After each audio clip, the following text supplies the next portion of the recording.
Dr. Mansi, what exactly is dysmenorrhea? Normally periods के दरमियान जो आप पेन या डिस्कम्फर्ट फील करते हो आपके लोअर एब्डोमेन में, जस्ट पीरियड से पहले या पीरियड्स के दरमियान, उसे डिस्मेनोरिया कहते हैं। Is it normal to get the pain or discomfort during periods? Like, is dysmenorrhea normal or is it abnormal? थोड़ा बहुत डिस्कम्फर्ट या पेन नॉर्मल होता है पीरियड्स के दरमियान, बट अगर ये पेन आपकी रेगुलर एक्टिविटीज को हैम्पर कर रहा है, जैसे आपको स्कूल मिस करना पड़े या ऑफिस या वर्क मिस करना पड़े, तो वो अबनॉर्मल है। So what are the different causes due to which the problem of dysmenorrhea may arise in a patient? Normally जो थोड़ा बहुत पेन या डिस्कम्फर्ट आपको फील होता है पीरियड्स के दरमियान, वो प्रोस्टाग्लैंडिन नाम के एक हार्मोन के रिलीज की वजह से होता है। लेकिन अगर पेन ज़्यादा है तो पैथोलॉजिकल कारण हो सकते हैं, जैसे फाइब्रॉइड्स, पॉलिप्स, एडिनोमायोसिस या पेल्विक इन्फ्लेमेटरी डिसीज। जैसे आपने बताया कि it depends from patient to patient. How can we manage dysmenorrhea in a patient? Dysmenorrhea को हम होम रेमेडीज या सिंपल मेजर्स से बहुत आसानी से मैनेज कर सकते हैं, जैसे good amount of exercise. Yes, आपके पीरियड्स के दरमियान भी आप एक्सरसाइज कर सकते हो, in fact it is helpful. Yoga अगर आप कंफर्टेबल हो तो, a good sleep, hot water bag आप यूज़ कर सकते हो, कैफीन, एक्सेसिव सॉल्टी फूड्स को अवॉइड करना है, और आप जिंजर, सौंफ या सिनेमन जैसे चीज़ों का भी इस्तेमाल करके देख सकते हो। आपके डॉक्टर्स आपको कोई भी सिंपल पेन किलर्स प्रिस्क्राइब कर सकते हैं, बट अगर आपका पेन इतना ज़्यादा है कि आपका रूटीन वर्क अफेक्ट हो रहा है या फिर उसके साथ एसोसिएटेड ब्लीडिंग बहुत ज़्यादा है या फीवर या अबनॉर्मल डिस्चार्ज आप महसूस कर रहे हो, तो आप अपने डॉक्टर को कंसल्ट कीजिए। What is amenorrhea? एमेनोरिया मतलब एब्सेंस ऑफ मेंस्ट्रुअल पीरियड्स। उसमें दो तरीके के एमेनोरिया हम डिस्क्राइब कर सकते हैं। वन इज प्राइमरी एमेनोरिया, अगर आपके पीरियड्स 14 या 15 साल की उम्र तक आते ही नहीं हैं, शुरू ही नहीं होते, तो प्राइमरी एमेनोरिया कहलाएगा। लेकिन अगर आप रेगुलरली पीरियड्स आते हैं आपके, बट बीच में आप 3 कॉन्सेक्यूटिव पीरियड्स मिस करते हो, तो वो सेकेंडरी एमेनोरिया कहलाएगा। तो कॉमन कॉजेज क्या रहते हैं जिसकी वजह से एमेनोरिया हो सकता है किसी में? प्राइमरी एमेनोरिया अगर हम सोचे तो उसके कॉजेस में जेनेटिक प्रॉब्लम्स हो सकते हैं, या फिर ब्रेन या पिट्यूटरी से रिलेटेड जो हार्मोन्स रिलीज होते हैं उनके प्रॉब्लम्स हो सकते हैं। सेकेंडरी एमेनोरिया में कॉमनली पॉलिसिस्टिक ओवरीज या हार्मोन जैसे हाइपोथायराइडिज्म रिलेटेड कॉजेस हो सकते हैं। यूट्रस में अगर एशरमैन सिंड्रोम करके एक प्रॉब्लम है, जिसमें यूट्रस का अंदर का लाइनिंग जो होता है चिपक गया होता है एक दूसरे से, दैट्स वाई ब्लीडिंग आ ही नहीं सकता। सेकेंडली कुछ मेडिकेशंस है जैसे हार्मोनल कॉन्ट्रासेप्टिव्स या फिर एंटी डिप्रेसेंट्स, जिसकी वजह से भी पीरियड्स आपके डिले हो सकते हैं। Dr. Mansi, are there any particular side effects when we do not get our periods on time? Amenorrhea के इफेक्ट्स में डिपेंड करता है कि रीज़न क्या है। फॉर एग्जाम्पल, अगर पॉलिसिस्टिक ओवरीज है तो उसकी वजह से फर्टिलिटी अफेक्ट हो सकती है, या उससे रिलेटेड बाकी के प्रॉब्लम्स जो हमने डिस्कस किए वो हो सकते हैं। अगर थायराइड रिलेटेड प्रॉब्लम है, कॉज है मेनोरिया का, उसमें वेट गेन हो सकता है। कुछ पिट्यूटरी रिलेटेड प्रॉब्लम्स है तो उसमें स्केलेटल या कार्डियक सिस्टम्स भी आपकी अफेक्ट हो सकती हैं। Could you please let us know if amenorrhea is a serious condition or a serious problem that one should consider? Amenorrhea के कॉज पे डिपेंड करेगा उसका क्या और कितना इफेक्ट होता है आपकी बॉडी पे। हमने डिस्कस किया है कि अलग अलग कॉजेस कैसे आपकी बॉडी को इफेक्ट कर सकते हैं। How long does it take for a person to recover from amenorrhea? Normally अगर अंडरलाइन कॉज को हम ट्रीट करते हैं तो मोस्ट फीमेल्स एमेनोरिया में से रिकवर हो जाती है, बट अगर कॉज ऐसा है कि जिसमें रिकवरी पॉसिबल नहीं है, जैसे menopause, so amenorrhea continues then. Dr. Mansi, how do we define heavy bleeding during periods? Heavy bleeding हम डिफाइन करेंगे अगर आपके पीरियड्स 7 डेज से ज़्यादा लंबे चलते हैं, जिसमें आपको ब्लड क्लॉट्स पास हो रहे हों जो 25 पैसे कॉइन से बड़े हैं, या फिर आप पैड या टैम्पोन एवरी आवर या 2 आवर्स में चेंज कर रहे हो, तो इसका मतलब है आपकी पीरियड सचमुच हैवी है एंड आपको डेफिनेटली डॉक्टर से कंसल्ट करना चाहिए। What are the common causes that may be associated with amenorrhea or heavy bleeding?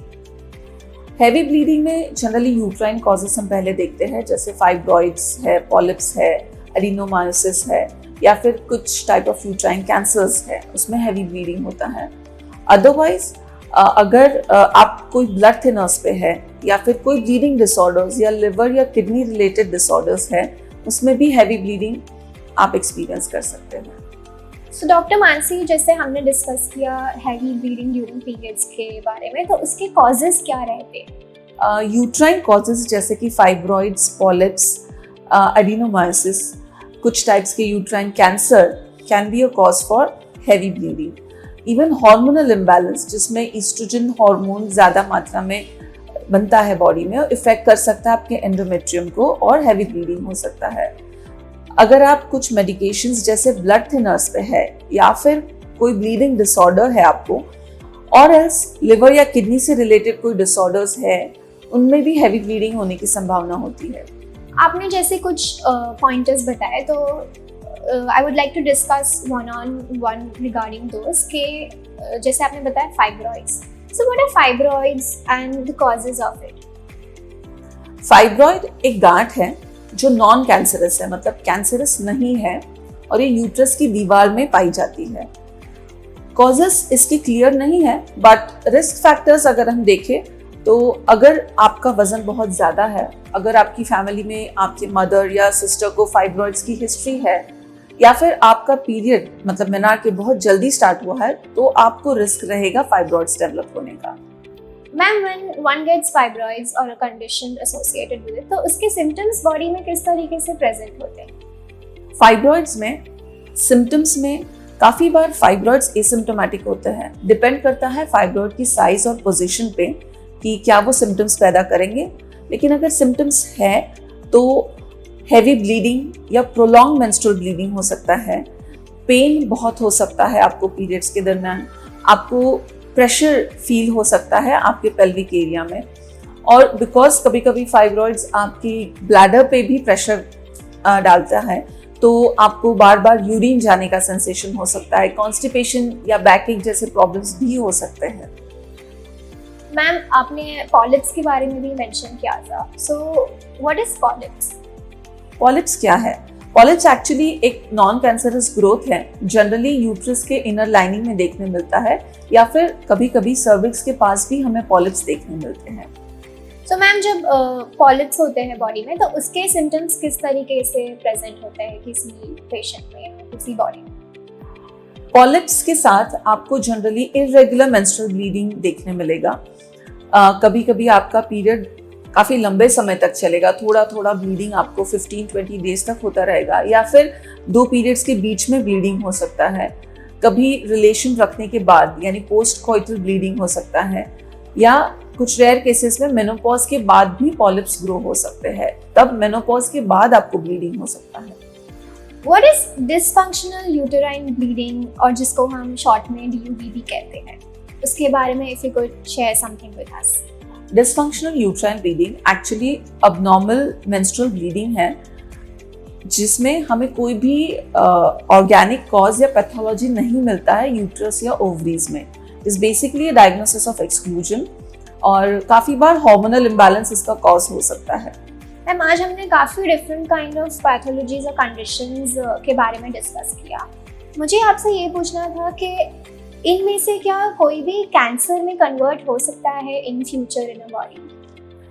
Fibroids, polyps जैसी चीज़ें एक्चुअली नॉन कैंसरस होती है, इनका कैंसर में तब्दील होना बहुत रेयर है, बट पॉसिबल है।